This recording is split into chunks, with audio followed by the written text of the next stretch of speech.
Assalamualaikum dear class 8 students. I am teacher Wakar Yasin from UPS Tarkapora. प्यारे बच्चों, आज हम जियोग्राफी का lesson mineral and power resources आगे कंटिन्यू करेंगे और आज इसमें हम पढ़ने जा रहे हैं कन्वेंशनल सोर्सेज के बारे में।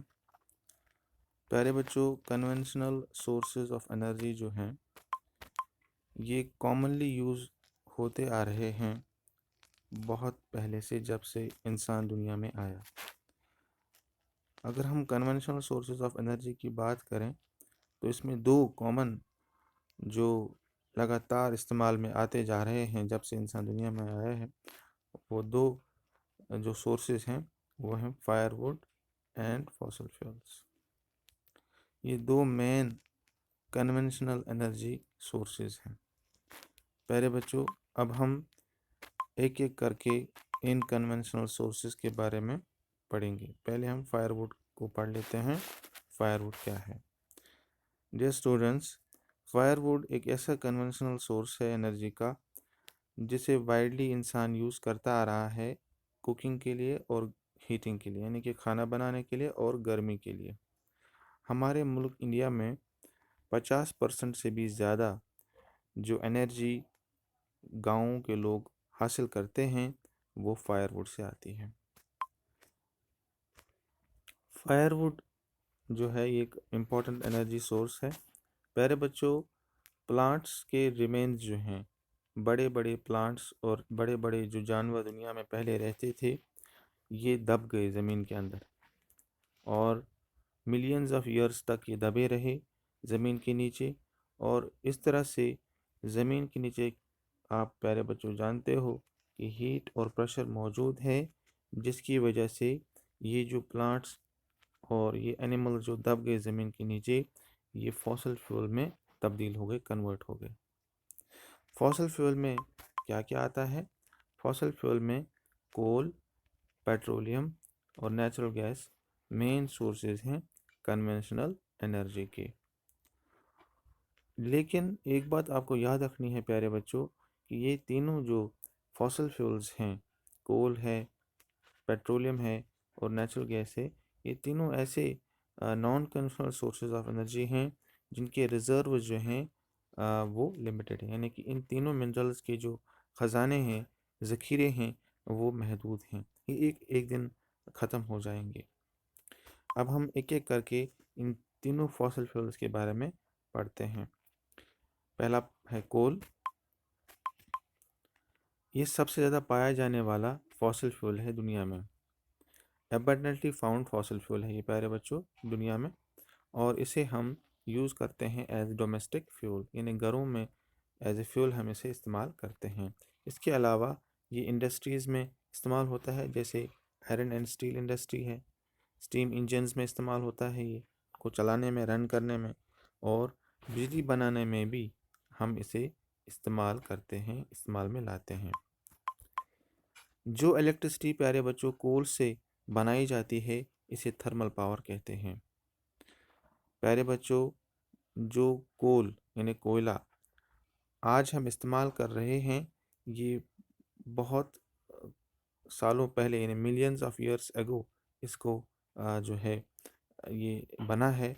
ये बना नीचे ज़मीन के नीचे, जब बड़े बड़े जाइंट फर्न्स यानी कि बड़े बड़े पेड़ और स्वैम्प्स यानी दलदल ये दब गए ज़मीन के नीचे, लेयर्स ऑफ अर्थ के नीचे, और इस तरह से कोल की जो है फॉर्मेशन होती है।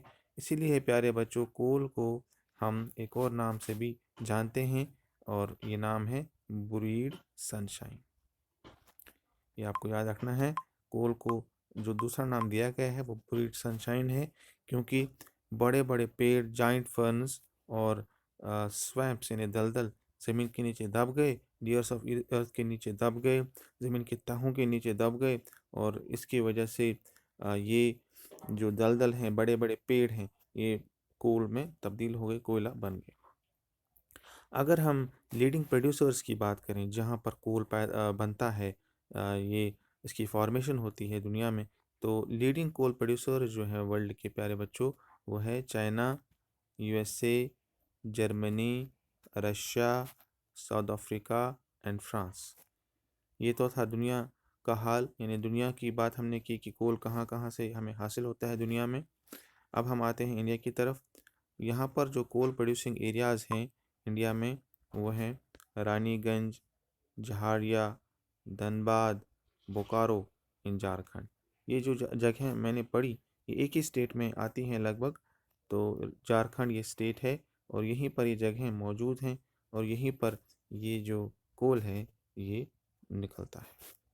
अब हम आते हैं दूसरे फॉसल फ्यूल की तरफ और वो है पेट्रोलियम। प्यारे बच्चों, पेट्रोल वो चीज़ है जो हमारी कार को रन करती है, हमारी कार चलती है इससे।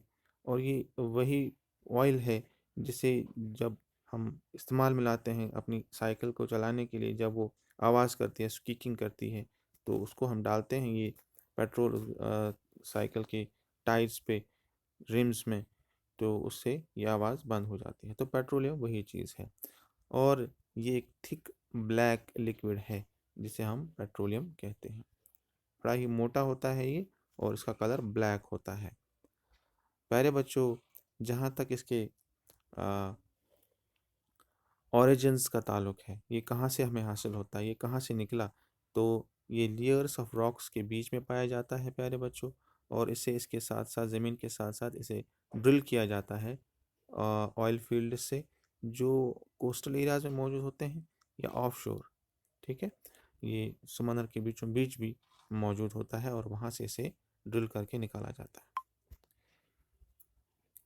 प्यारे बच्चों, निकालने के बाद, पेट्रोलियम निकालने के बाद ये इम्प्योरिटी जो होती हैं इसमें, इनको रिफ़ाइन किया जाता है, रिफाइनरीज में इसको भेजा जाता है पेट्रोलियम को।